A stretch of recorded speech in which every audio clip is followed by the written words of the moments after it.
Assalamu alaikum and welcome to another episode of the TMV podcast. I am your host Hasib Rizvi, and today I'm joined by Shahjehan Khan, the host and the storyteller of the King of the World podcast.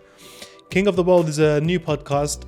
It's more of a storytelling format and it's just amazingly produced. Honestly, like the first 30 seconds I was just completely captured by this podcast because it was just so well made, like sound effects going on and everything like that, just like really highly produced, and you can really feel that straight away.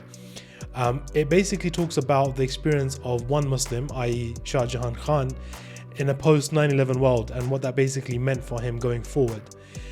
It touches upon the wider Muslim experience, and he speaks with various different guests. He speaks to his own parents, he speaks to therapists, he speaks to school friends and stuff like this, and basically talking about that whole experience and what took place after 9/11 for Muslims in America. Obviously, if you're listening to this, like me, you've probably also been affected by 9/11 and know how it's affected your community and your family and your own beliefs and things like that. So this podcast was released to mark the 20th anniversary of 9/11, and you should really go check it out, is all I can say. I'm going to leave a link for that in the description below.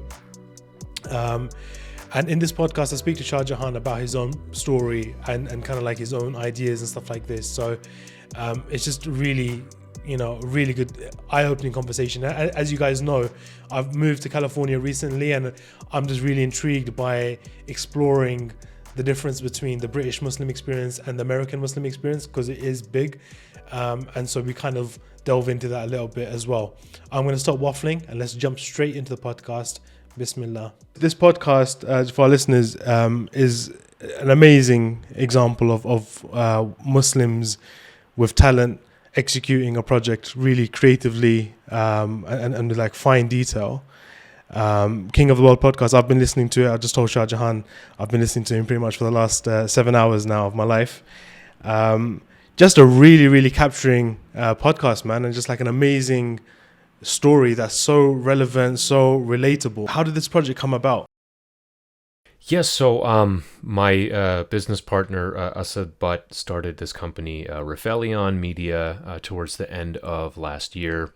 And we grew up in the same kind of Pakistani community here in the Boston area. He's a few years older, so I always joke that he was kind of like one of the older kids that I didn't really hang out with as much or whatever, but our parents are old friends from back in the day. And then, after high school and stuff, we both had graduated high school, I think, we kept in touch. We would see each other at the occasional function or shadi or so, but it wasn't like, but he knew what I was up to in terms of all my stuff with music, and I knew that he was involved with some media stuff too.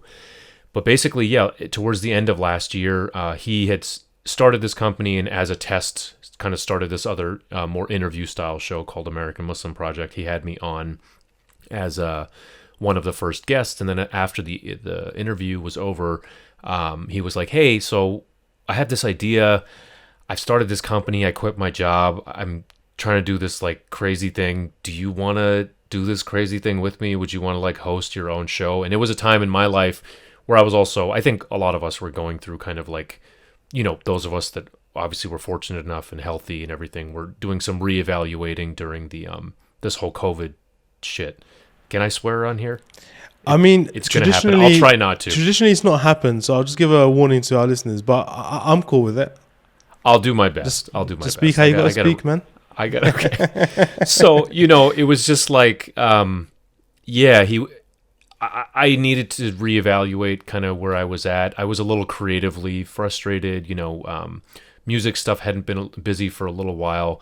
I was working at this research company. I have a master's and stuff, and, I was doing the right thing, quote unquote, whatever that means. And it came at the right time. And yeah, he was just like, just join me on this company. I can at least pay you for a little while. So I was like, all right, what's the worst that could happen?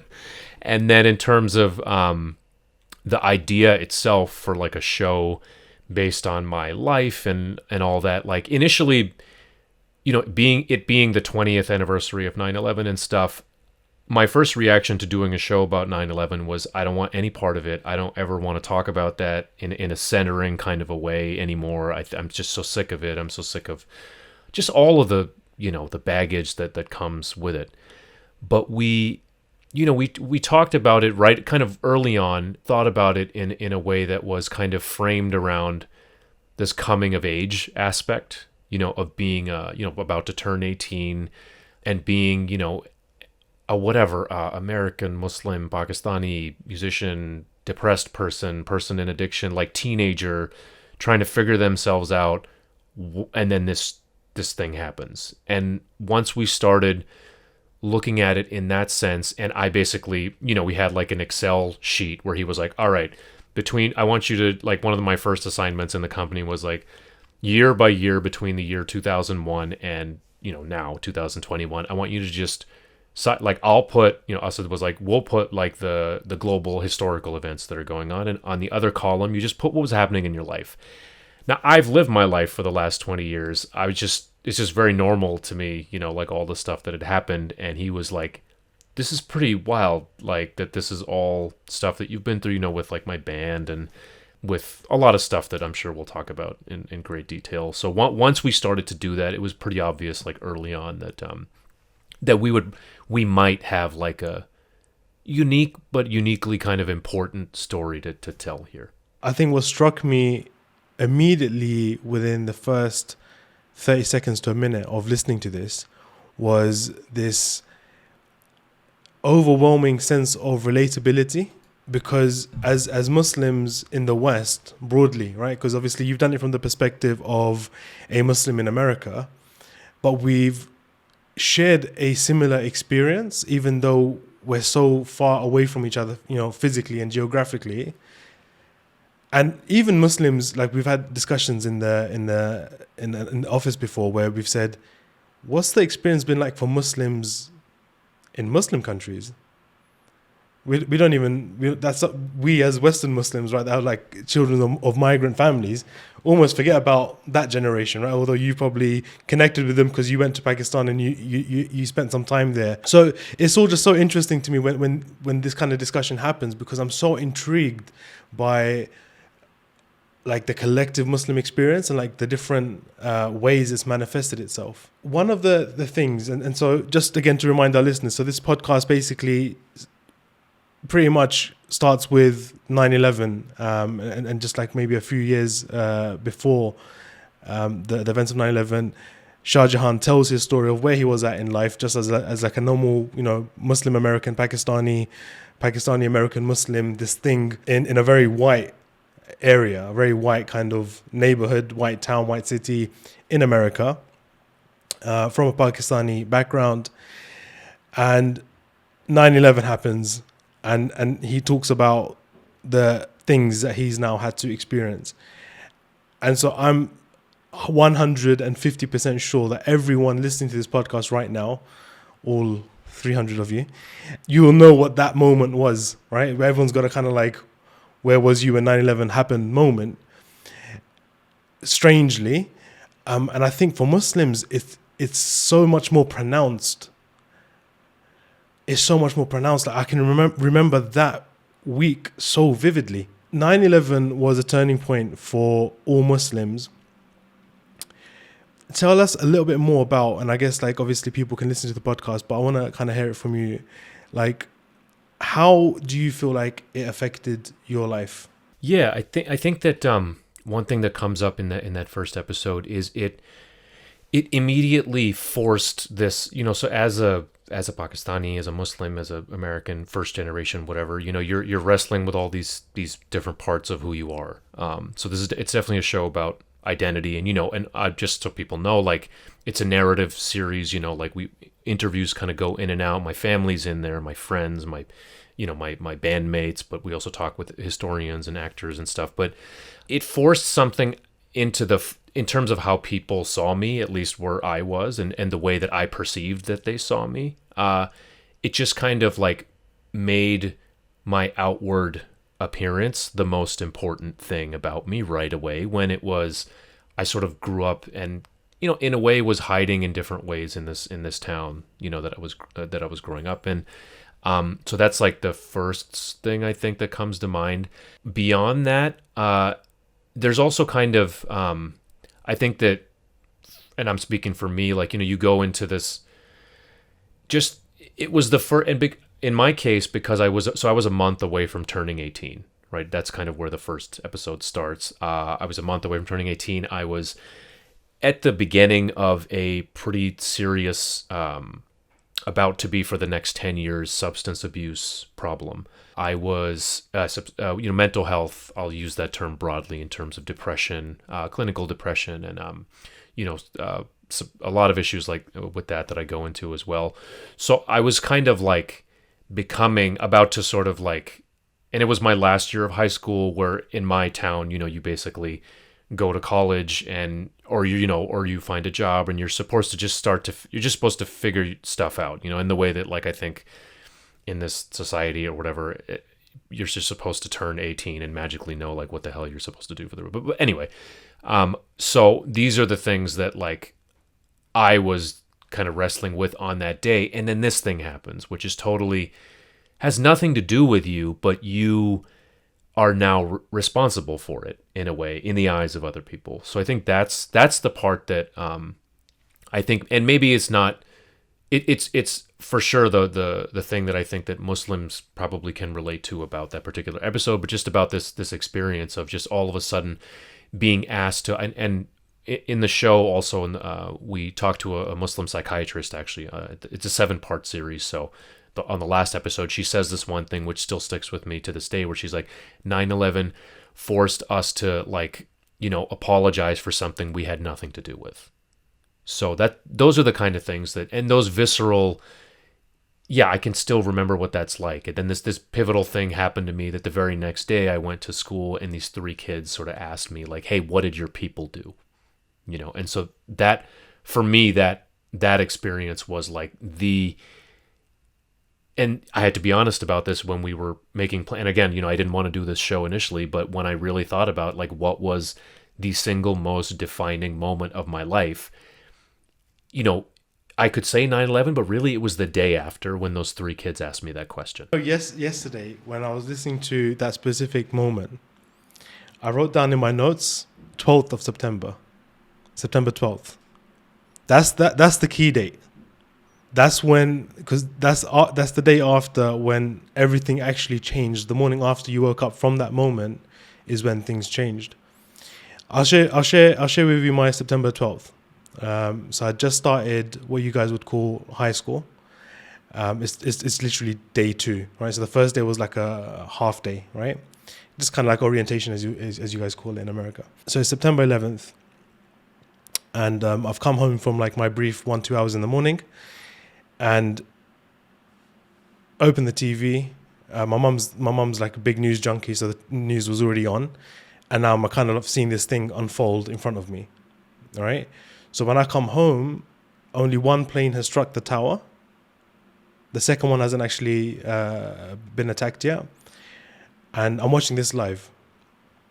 It happens the day, hour, like minute by minute. Reporting now of like the other attacks taking place, and it's like I'm intensely gripped, and I'm still in my school uniform, and I'm just like sat there, right, just like very, very intently watching, and I can kind of recall like my mum's like political framing of what's happening, right, as things are being said, right.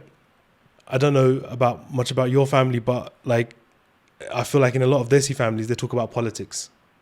Right, so like that's like dinner table conversation is what's happening in the news, what's happening to Muslims around the world. That's kind of like what's discussed, and that's what's the kind of vibe in the household. So I've kind of absorbed a lot of this conversation. I turn up to school the next day, and for some reason my school thought it was a good idea to do a fire alarm test on that day. Right, I kind of get it. But it was also a bit alarming, right? Like, as in, it was a bit like, and it's the first day of actual starting the day of school, right? So it's like, it's a lot going on, right? All these like 12-year-olds and 13-year-olds, like, I was 11 actually, 11-year-olds. So we're in line, and naturally now all the kids are talking about what happened yesterday. Oh, it's really bad. Oh, it was the Muslims that did it. It was the Arabs that did it. That had already now entered the news cycle. Okay, because within 24 hours, it was a whole Al Qaeda, Osama bin Laden, boom, straight away, right? Now, obviously, I wouldn't do this again, but, and this is kind of like who I've always really been as an individual, the first thing I say is good, America deserved it for what they've done to other Muslims around the world. Now they're finally getting a taste of their own medicine. That was my rhetoric. Not saying I necessarily hold those views or think that what I said at the time was appropriate or, you know, emotionally intelligent in any way. But that was the posture that I had assumed. It's amazing as an 11-year-old.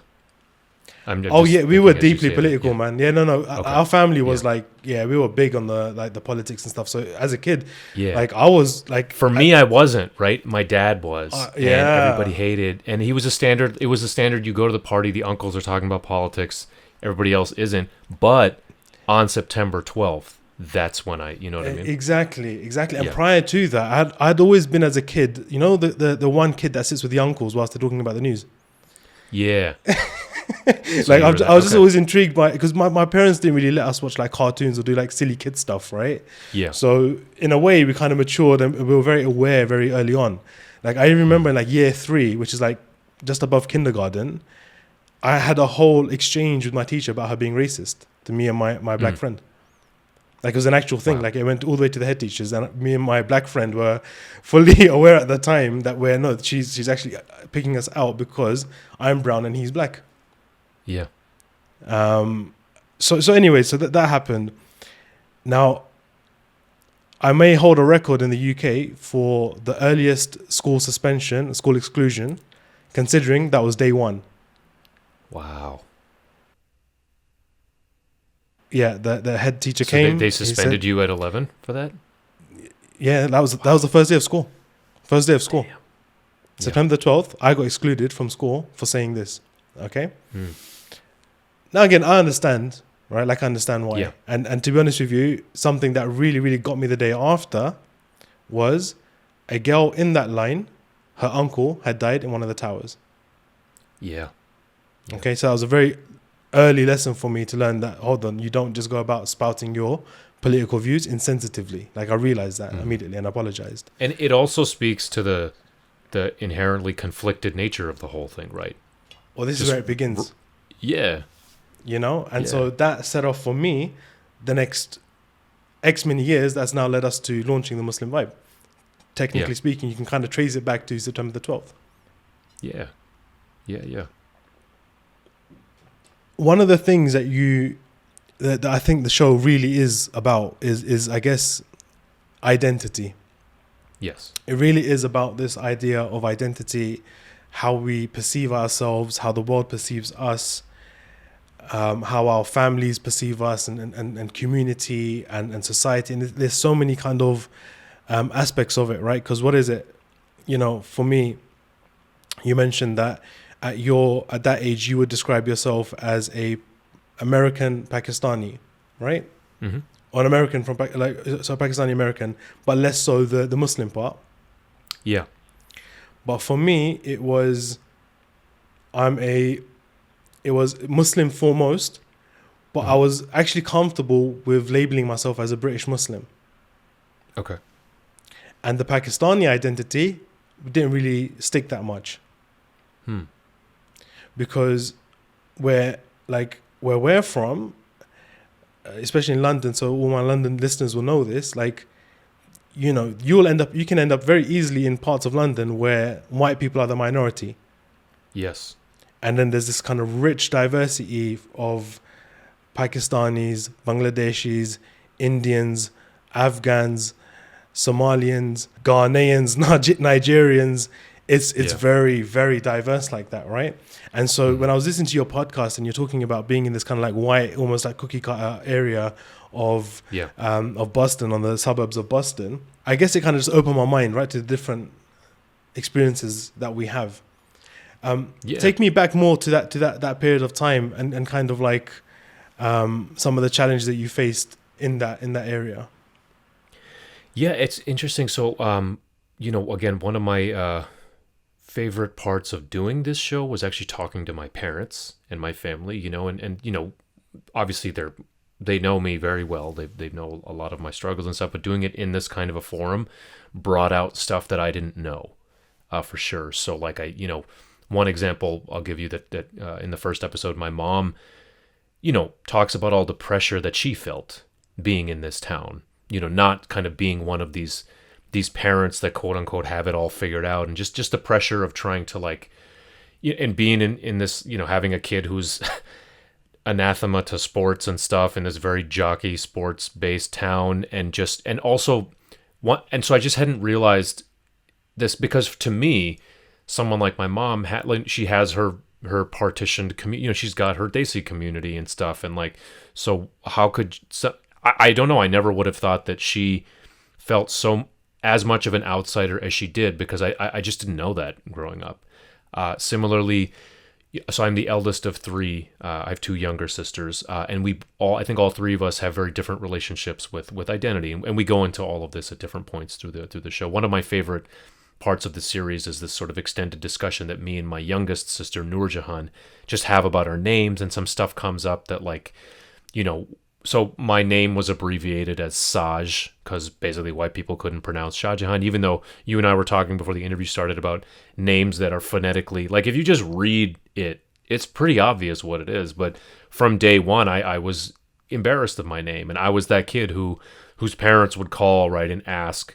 They would ask, like, hey, can we talk to Saj? And my dad would be on the phone, kind of like you were saying, being like, yes, Shahjehan is here. This name that I like, struggled to find this, like, bad at, like, but yeah. So I mean, in that basic sense, just, and I think everybody has a different relationship to this. Obviously, like, I've met people from all over the spectrum. I'm just talking about, for me specifically, I think looking back on it 20 years, since it happened, I feel like the fact that I couldn't even correct people into, like, pronouncing my own name correctly is like a thing. There's something to that, and I've had a lot of therapy, to talk about that stuff. I talked to a therapist on this show too. But yeah, so that's kind of where I was coming from. Yeah, all friends, mostly white, maybe two or three brown people in the entire town at that point. Things have changed quite a bit since then. I actually was because of this podcast, my old middle school and high school and a bunch of other places have added it to their curriculums, and now that very same middle school is doing an entire unit on Islamophobia. So I was just there about a month ago, kind of giving a little presentation to these kids and looking out in the audience and seeing, still, I would say majority, 80% white faces, but that's different than like 99%, you know what I mean? So, and just the fact that I'm there talking about this stuff is pretty wild. But yeah, that's kind of the town that I grew up in, Boxborough, next to it, Acton. It's very, very colonial America, and I go into this history a bit too. Just that's kind of where we grew up, in this very, like, American Revolutionary history. Our mascot is called the Colonials. They just changed it this year because they realized that, hey, maybe that's not the greatest name for a fucking, but these things were just so ingrained in the identity of me, of our town, of kind of the people everywhere. So that's where I was coming from.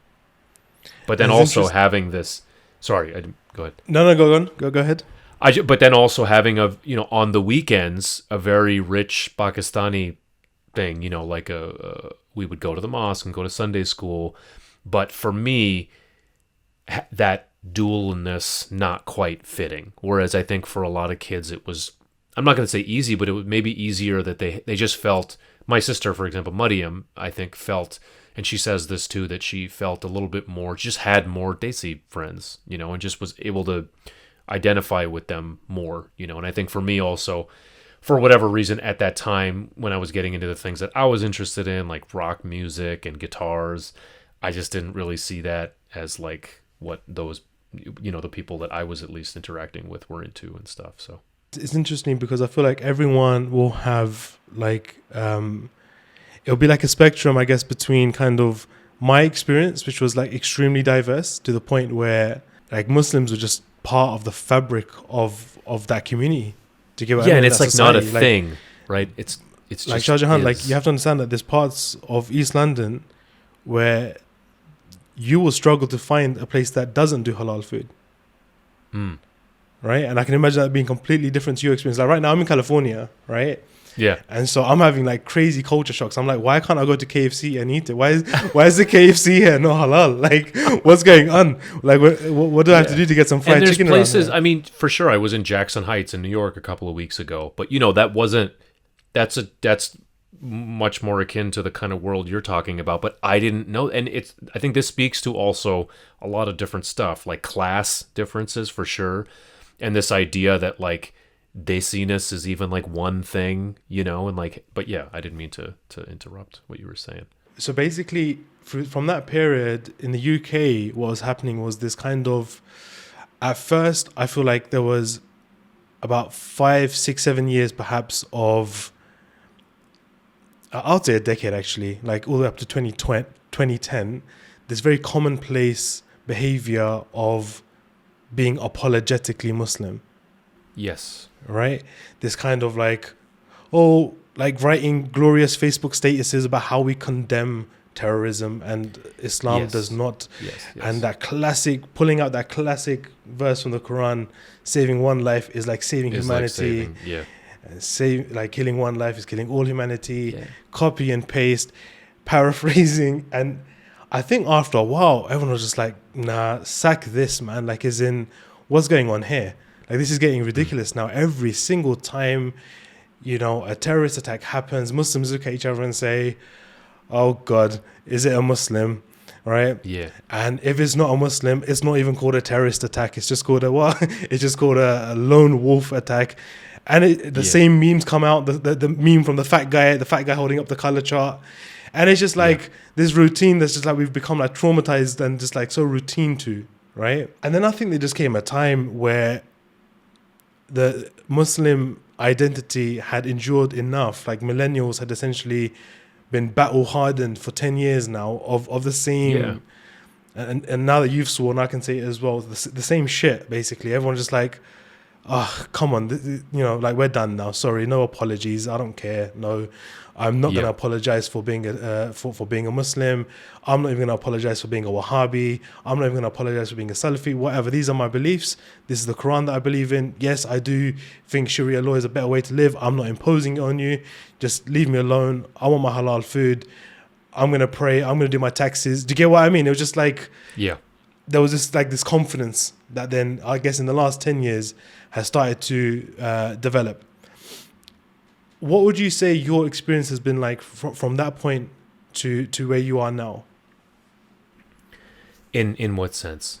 In moving from this kind of unsure and apologetic kind of position for your Muslim identity towards now where it's like, look, this is just what happened. It is what it is. I'm a Muslim, I'm just trying to figure it out. Yeah, I think so for me it was a very slow, gradual, so it's even in some ways in this last year that I've been working on this show has itself been sort of a continuation of therapy, of all sorts of things, but I think that the idea that it's something that I can sort of be all of these things and that's okay versus, oh shit, I'm not just like one thing, like what the hell, where do I fit in?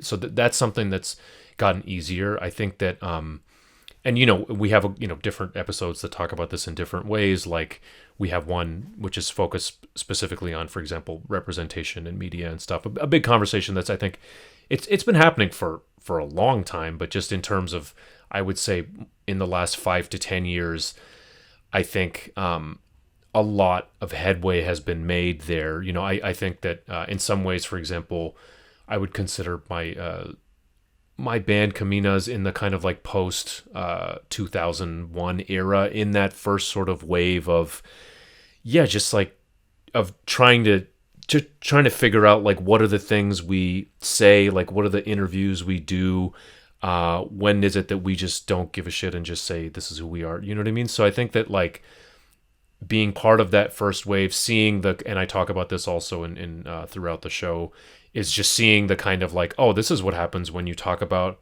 yourself to the white press in the white way.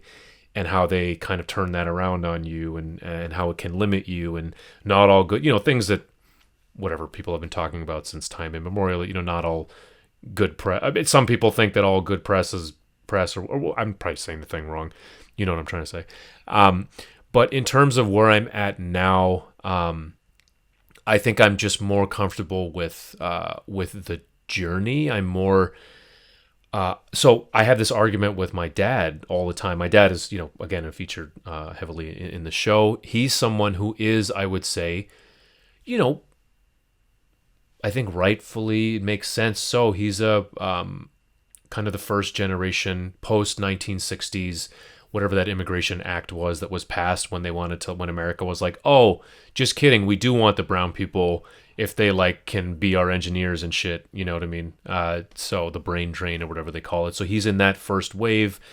He's still someone who he is literally the person, and was for many years at our masjid, who was like he was the president, but he was also like the media liaison. He was always the one who was like, no, come see us, see we're normal, just like you, and giving all those interviews. And he's still somebody that I think to his core does believe in the basic humanity of people, and I've grown to be a little less like you can only be in your face, I think, with your parents for so long. But in terms of meeting him at his level, he always tells this story of, after there was this group called the Westboro Baptist Church back in they came and did this. They were planning this demonstration outside of the masjid, again, anti-Islam thing, and they had maybe 15 people show up, but 1,000 high school kids from the community. So it was those 15 people are awful, but look at the majority. Look at all these people that on 9/11, the local synagogue and church all gave us sanctuary. And it's I think it's, in a way, both of us are right there. That I think it's in the middle. It's in the middle. Yeah, and it doesn't. Middle, what he's saying doesn't invalidate me when I'm like, dude, don't talk to the police, don't fucking let them put informants and shit in the mosque. But yeah, I think you're right. It's in the middle. Yeah, it's what I'd say is a difference between a stance and a posture, right? As in, it's not a different stance. It's just a different posture, and we need both things, right? You need that kind of more wise, a bit more calmer, a bit more well-mannered, a bit more kind of accepting branch of Muslims saying, hey, look, guys, we're all about peace. Let's hand out some flowers. Let's hand out some food to homeless people and make a show of the fact that this is what Islam is. And you need that. That is a good thing, ultimately, right? Yeah. But then you also need I always describe it as the Malcolm X versus the Martin Luther King approach, right? Right. So you need both. It's not the case that one invalidates the other. It's just a flavor and lane that we have to choose, right? It's what do we think is going to be most effective for us, right? Yeah, and I think another thing I've seen in my lifetime, I guess, in my career, is just now we're we have more even this show that you're doing, even the company that we have all of these voices that we're instead of waiting for them to talk about us in the right way, we're just doing it ourselves. Just saying we're just making 100%. Our own stuff. So 100%. And I think also the kind of growth of social media and things like this and the internet in general has really connected Muslim experiences around the world, and even from neighborhoods, right? So obviously back in 20 years ago, you living in a white neighborhood, you were a lot more isolated, right? You were, the people on your MSN were still just people that you went to high school with. Dude, one of my first big culture shocks, we're talking about, you and I, was going to the UK, and realizing all of a sudden that, oh, wait a minute, my kind of brownness might not be your kind. I'm embarrassed in some ways to say that I was 22 or 23 on our first tour of the UK. We were invited to play that Meltdown Festival in 2010. Because the Caminas are all the rage, being these quote unquote Muslim punks in the U.S. press, and so that's kind of why they invited us to play the we didn't know this at the time, but that's kind of why they invited us. But anyway, so we're and going and being oh, wait a minute, I thought my identity or whatever was tied to everybody that looked like me, but no, wait a minute, that doesn't, it doesn't give me, yeah, it's just not the same experience for sure. And I'll never forget, yeah, that first trip to London, specifically East London, was just super eye opening. And, I still have a lot of dear friends from that time, but yeah, 100%.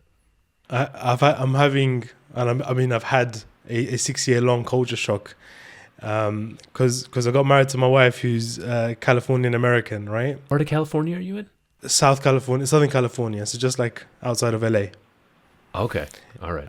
And again, there's a big difference between Northern California and Southern California, as I'm sure you're aware. Yeah, right? yeah, absolutely. So I remember like when we first started talking, you talk about like your high school stories and stuff like that, and I'm just like, visually, I can't visualize it. So whenever I'm trying to visualize her saying, "Oh, I went to college," I'm straight up, I'm just thinking all the Hollywood films that I've seen, Karate Kid, the lockers, slamming books on the floor, like that's what's coming to my mind, right? So like that's how I can visualize it. Do you get what I mean? Yeah. Right?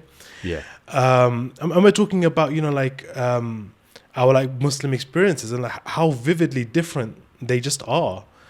Like as in, for Muslims in America, tuna Subway means a lot. Mm-hmm. Right? But for Muslims in the UK, that's not even much of a consideration, because there's so many Subways in. I'm talking about food because I'm hungry, but there's so many Subways in the UK that are just halal. So it's just like, that's not. Do you get what I mean, right? Yeah. So yeah. Little things like that is what changes, like, identity, what changes like your narrative about yourself as well, because it's just so vividly different. Yeah.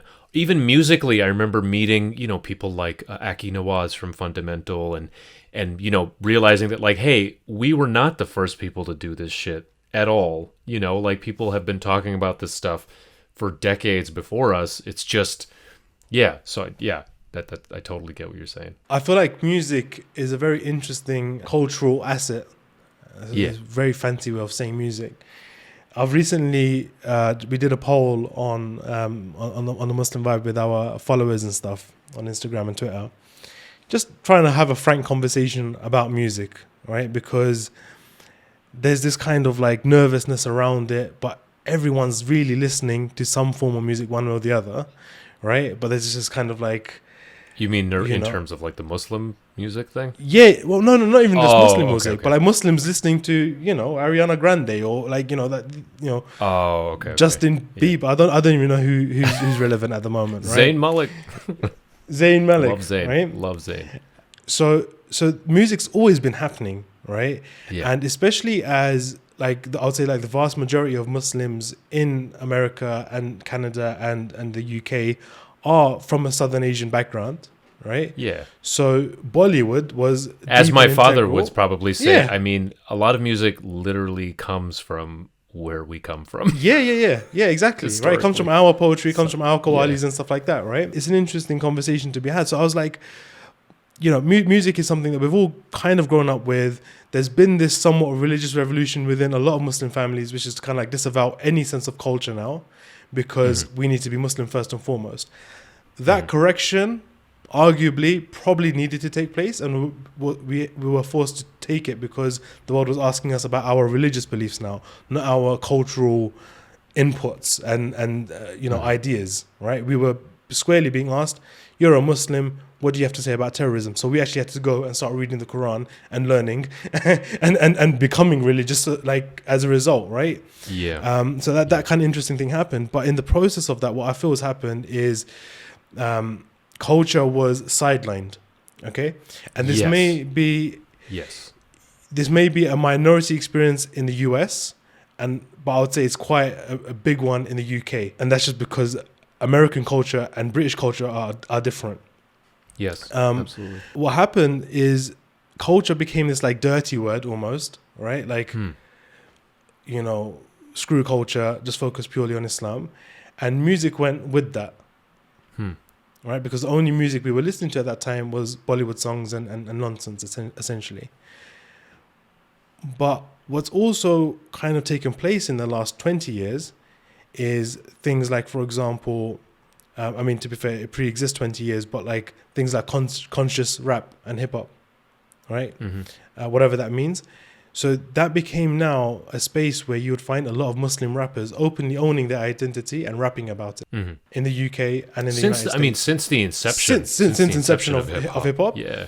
But then there was a wave that became a lot more pronounced. I Yeah. forgot these guys' name. Yeah. They were like a group from Morocco. I forgot their name now.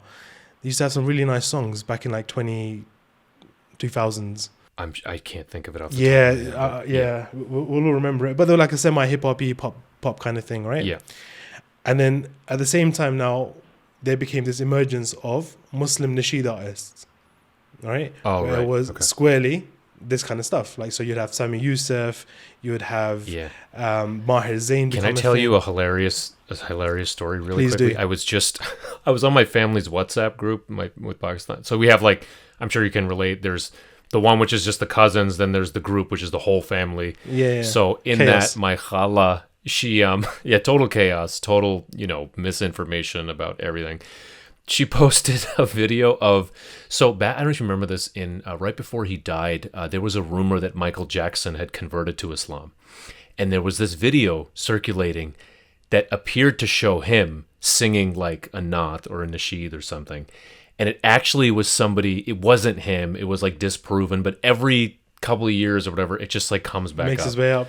So I've it somehow makes its missed way that. up. Yeah. I've somehow missed that. I'll Can send you- it to you. I'll send it to Please you. forward I'll that send to it me. you. Like that's 100%. invaluable. Yeah, sorry, I just had to tell that story. No, It just no. happened a little while ago. And I had to be like, sorry, Khala, I hate to burst your bubble. It's not Michael Jackson. But Honestly, I'm glad send me. I might even try and edit will. into the actual clip of this podcast. Okay. No, so the music experience I think is quite interesting, and that, for example, that's been a really big part, an integral part of your life. Yes. So tell me more about like how, because punk music, Early life, punk rock even and all that from kind of stuff. birth. Even before any of that, before the band. I mean, my father is the reason I am a musician, to be perfectly honest with you. I mean, I grew up listening to Qawwalis, and to equal parts Johnny Cash and Chuck Berry, as Nusrat Fateh Ali Khan, as, just you name it, artists from Indian classical music from the subcontinent or whatever, and classical music, or quote unquote European classical music, as they say. But yeah, so I mean, it's just such a integral, and my first influences outside of like, whatever rock music here in the U.S. were like Junoon in Pakistan was a Classic. huge influence of remember mine. the Yeah, and long hair. I can still swirling probably around play. with the keyboards. Oh well, for me it was because he was the first. He was like the guitar thing in Junoon. But that was, so you're probably thinking of Vital Signs, which was the precursor to Junoon. They were. I remember Junoon. The Junoon. Yeah. There was like, I think it was two of them, right? There's three technically. Two But they all Pakistanis had and the an long American. curly hair and the box Yeah. beard. Yeah, I remember. Yeah, I for sure. remember. Yeah, the goatee. Yeah, I remember so, I mean, I remember the album cover. It was like a sand dune. yeah, of course, yeah, and but yeah, so, and I mean, it was my parents that put me into piano lessons when I was 7. So yeah, music is just, it's always been kind of part of me, and I've never felt any disconnect there, and I think I touched upon this in the podcast as well, that like music was always the one place where all of that outside stuff didn't matter. Like I could be like it was me, it was all me, and it was like all of myself in that. And that's still, and I'm not saying I had some struggles with that too, as you'll hear throughout the show, but that's always something I've returned to. It's always been a kind of like a reminder, and anytime I lose my way too much, it's always the thing that brings me back. So when we asked our readers about music and the kind of like engagement with it, what I found interesting is that, because I kind of phrased it in a way, I took the sting out of it. I was like, look, we're not going to judge you, like relax. We're not here to judge you. We just want to know what's going on, where you're listening to it, what type of music you're listening to, who your favorite artists are and stuff like that, right? And the reason why I'm touching upon it is because I feel like music is culture widely, but music specifically is a very useful tool to change how a people feel about themselves. Mm-hmm. Now, like it's, when used correctly, right? So obviously there's mind-numbing stuff which is just there just to kind of make you space out into a complete different distraction, which, each to their own. But then there's more kind of, there's more deliberate, I'll say it's almost like a higher form of the art of music, right? Which Islamically, there's a lot of heritage and there's a lot of history attached to. So, for example, as Southern Asian Muslims, right, from India and Pakistan, like Qawwali is actually it's a very important and integral part of how that area of the world converted and accepted Islam. So I'm glad you actually touched upon listening to Qawwalis, because that's also one of my kind of like early memories of like experiencing a thing. And recently I even decided I'm going to start introducing Qawwalis to my daughter. So for the last year, since the pandemic, she's just become like heavy on the Qawwalis. Like you'll see her in the back of the car, like swinging her head and stuff like that. And I was like, it's important because it's part of our heritage. These words aren't anything bad. These are literally like drawing you closer towards and there's also stuff in there about people wrestling with all sorts of things, identity, with religion, with society, So yeah, I think what's Riz says this a lot in interviews, Riz Ahmed, where he says, he's always interested in stretching culture and the definition of like what that is. So that's something I've always related to. What's your views more widely on the debate and discussion around Muslim representation in the mainstream, like in films and TV and stuff like that? I mean, I think that it's happening. Literally, it's definitely, we're seeing something I never really expected to see in my lifetime, where you have shows. I mean, a show like Man Like Mubin. Did you watch that show? Amazing show. One of my favorite shows I have ever seen. He done such a good job with that. I know I could probably cite a million other examples. He done such a good job. I really want to get him on this podcast, man. Yeah, man, dude. When I saw that show last summer, and for anybody that hasn't seen it, it's just like life, and it's kind of like wacky, but it's kind of brings you into being a Brummy, right? And just 100%. And just what that is, and just seeing the way that they handle stuff. Like for me, growing up as a kid, and I touch upon this in our show on representation as well, where we were grasping at straws for stuff, right? So for us, another one of my really close friends, Taz Ahmed, she was on the show just talking about how, as shitty as Aladdin, or I'm sorry, as I can say Aladdin, right? I probably should say that. As shitty as that was for us, it was still like, oh, that is it. It's cool, like it's kind of cool that it's out there. I know it doesn't have, but now, like it's amazing that now like people can look at it and be like, no, like it's limited and like we should grow. So I'm just saying, like, coming from somebody who had like Apu from The Simpsons, who had maybe a handful of like Muslim characters that were all probably vapid stereotypes in some way, to go from that to then see a show like Man Like Mubin in the UK, it's a complete 180. I think it's, and we were touching on this before, just having the Muslim voice now, not just having them on the other side of the camera, or on the other side of the art, or on the other side of the company, or you know what I mean? Just like, that's something which is truly that thing which will stretch culture, I guess, like what we were talking about earlier. So I think it's super important. I think it's just important to also live in discomfort and have that be okay for people, whether that's like us talking about white people, whether that's like inter-community stuff, whether, if it's like, oh, I don't like, this isn't my kind of, whatever, like, it's still good that it exists type, you know what I mean? I don't know if that fully answers the question that you had asked.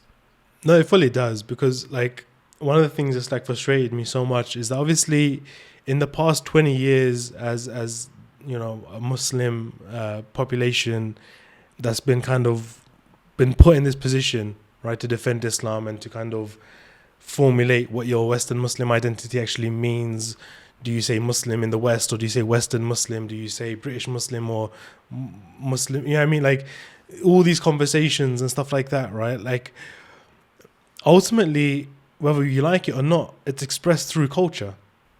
Yes. And I feel like oftentimes we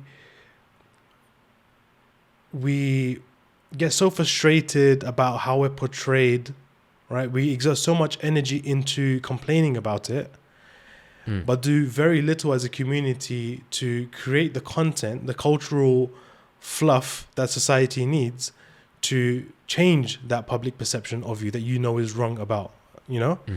I think I would push back a little bit on that. I think that there has been a lot, and it's been very different. And now you see it now, in I would say specifically in the last 5 to 10 years, and now all this stuff, whatever the stuff is we're talking about, is out there. But I think that there was a lot of kind of unheard voices back in the day that were trying to push for this stuff, and were coming up against a lot of walls that through it didn't just happen overnight. You know, that like Riz is like the biggest movie star on the planet. You know what I mean? Like it was a long, hard road. So I think that I agree with, I think the net of what you're saying. I think I felt a little like I wanted to, I don't know, be like, yeah, well, there was a lot going on, and there has been. For a while, I mean, you know what I mean? That is true. That is true. Because there's so many different levels, right? There's so many different levels. If let's just take Hollywood for example, of like if it's okay, if we're coming from a white male dominated thing, right, to then even have like a female voice in there, and then for that. For there to be like voices of color that are behind the camera, and then for there now this none of this excuses any of it, right? But it's just like it's been a very long gradual, and it's funny, like I had this discussion with my bandmate a little while ago, that when it comes to, so specifically with like so when I was growing up, right, like in the 90s and stuff, like there was actually a lot of content related to like the black experience in the US. There was like Fresh Prince of Bel-Air, there was Family Matters, there was all these shows. But I think the difference was that the creators and the writers were still white, right? They were still overwhelmingly male and white. And there weren't like POC owned studios and companies and stuff. So I obviously I'm not, you know, this isn't like, I don't have all the facts in front of me, but I think the difference now is that through like, you know, through just like relentless, and now with technology the way it is, literally you can just like make your own shit too. I think that is definitely like made a difference. Does that make sense? Obviously, those collectively that thing has made a difference. What I'm saying is that as a community, there's still this kind of like back and forth song and dance that takes place when anyone even tries, right?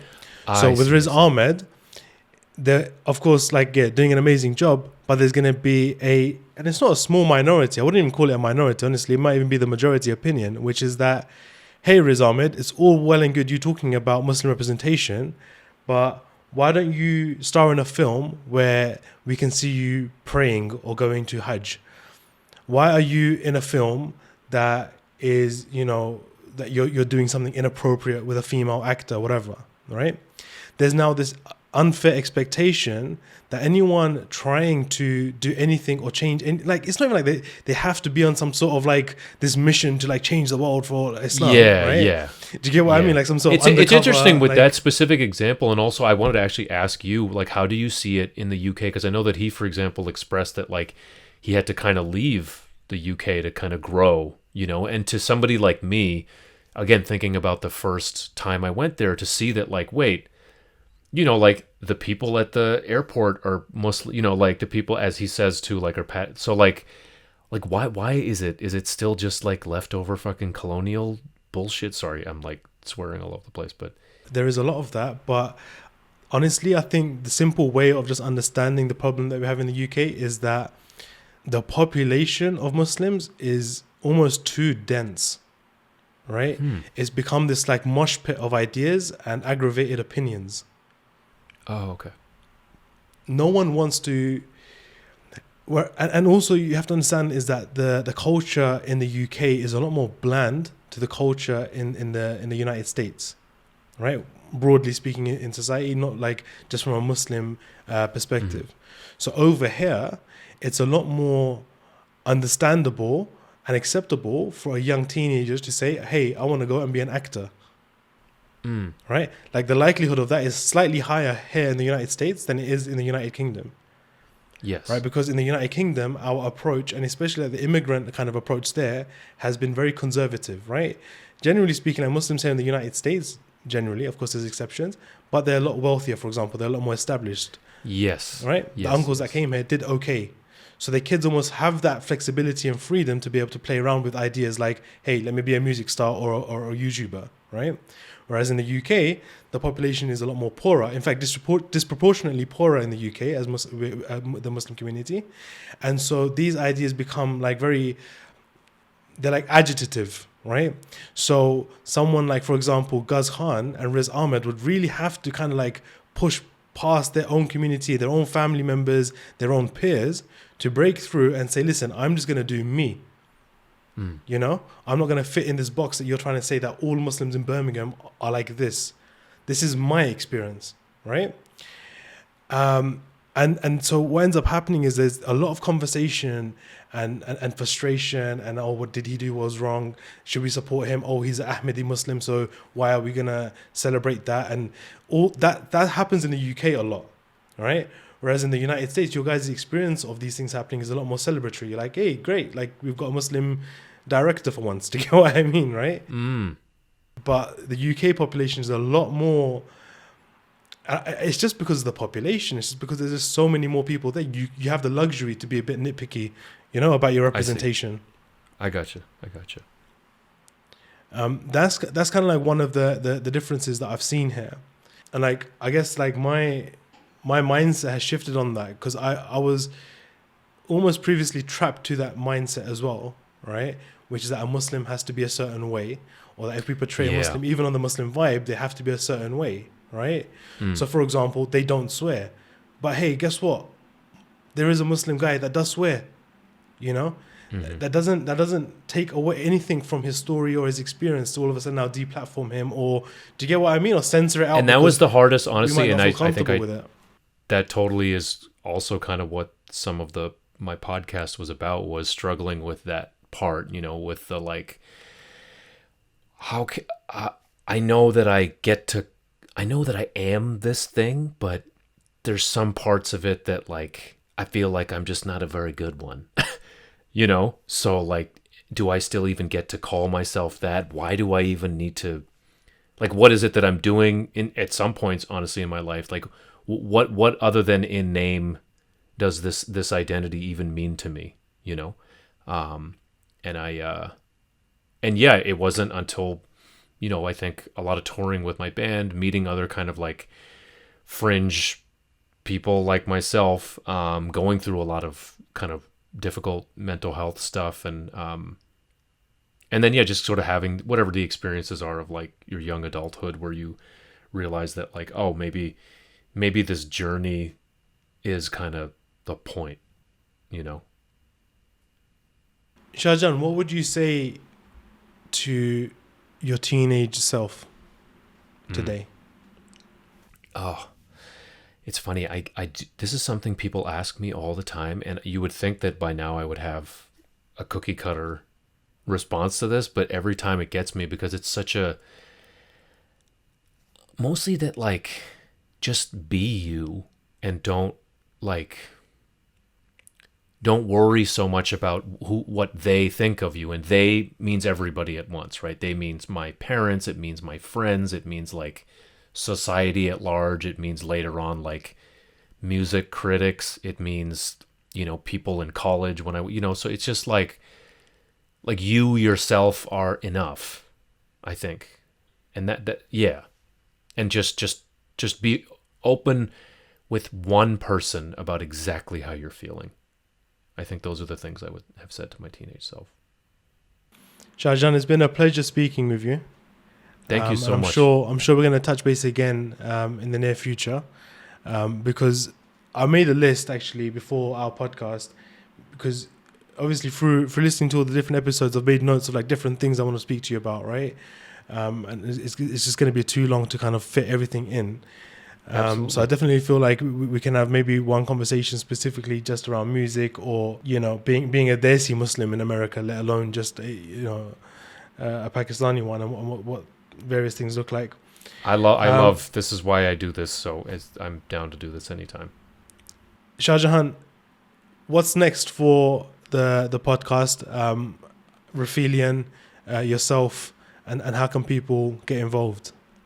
Yeah, so our company Rafelian is about to launch into a round of sort of we're a very, very, very, very small operation, aka mostly at the moment just 2 full-time people, but we have a team of folks that have been working on King of the World in particular.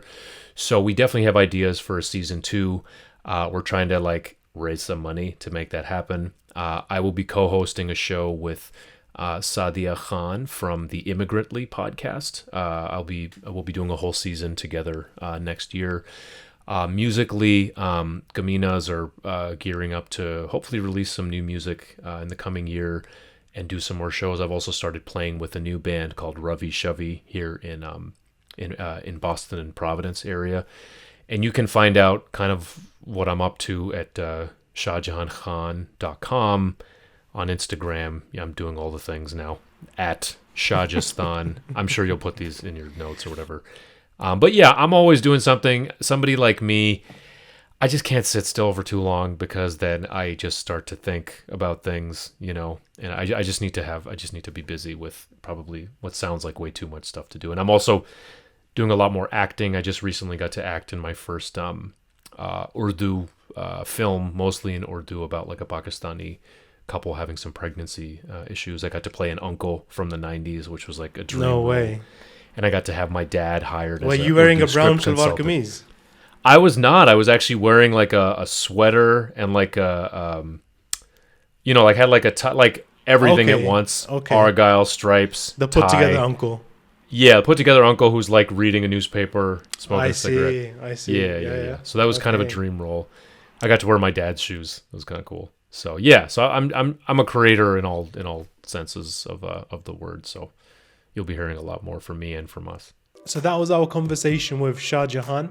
I hope you enjoyed it. I thoroughly did, because one thing that I really liked about Shahjehan is that he's very transparent and open about who he is and his beliefs and the struggles that he's gone through in a post 9/11 world. In the podcast King of the World, he's very open and honest about his struggles, which I very much value and respect. It's something quite distinct actually to Americans and Muslim Americans, because of their experience being different. And sometimes they kind of grow up in communities without even interacting with other Muslims. They're a lot more open about like what they're going through and sharing their thoughts and feelings. Whereas I feel sometimes the Muslim community in the UK, we feel that we need to put on a facade to each other and hide the fact that we're struggling with issues and the fact that we're not perfect Muslims. And I don't necessarily think that's helpful. Like I get why we do that. Obviously, we don't want to go around exposing every single thing that we do. But at the same time, a little bit of honesty, I feel like, can really help us, come out of the situations that we're struggling with privately. I do want to apologize if anyone was offended by the swearing. It's not usually that we do that on the podcast, but you know what? I was just like, I'd rather have a natural conversation with someone, and if that's how someone talks, then that's how someone talks. I don't want to censor them because it might offend some people, and I know it won't offend most of you guys. So if it did offend you, I do apologize. We'll try not to do that again. But if it does happen, okay, I'm just going on and on now, isn't it really? So it's probably the best time to end the podcast. Guys, please make sure you subscribe, like, comment, all of the above, and let your friends know, let your family know, send this to your mum, send this to your dad. We really want to get this podcast out there as far as possible, so your support is really appreciated. Thank you very much. Until next time, Assalamu alaikum wa rahmatullahi wa barakatuh.